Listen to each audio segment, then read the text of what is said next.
וירא בלק בן ציפור את כל אשר עשה ישראל. Le point commun entre Balak et Bilam est bien sûr dans leur volonté de se débarrasser du peuple juif, chacun pour des raisons différentes.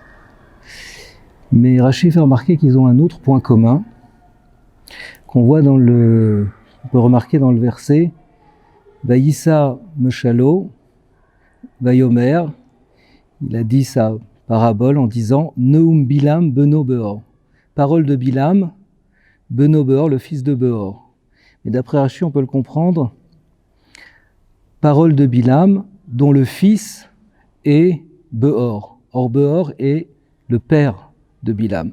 Donc, ce sont des paroles de Bilam qui considèrent son propre père comme son fils. Et Rashi dit que Balak a la même caractéristique, qu'il est considéré comme le père de son propre père, c'est-à-dire qu'il considère son propre père comme son fils.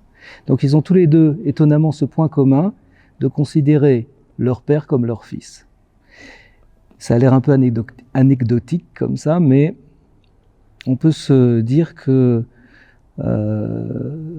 c'est un peu exactement le contraire du peuple juif et de l'histoire juive, qui est toujours de penser au Havot, de penser à l'origine et de jamais se considérer comme les parents de leur propre père. Et ça ressemble beaucoup à notre génération.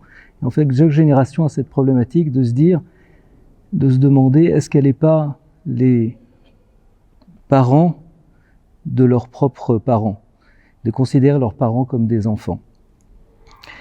Et l'analyse de ce problème générationnel permet souvent d'expliquer la différence entre le peuple juif et les autres, dans cette capacité à jamais considérer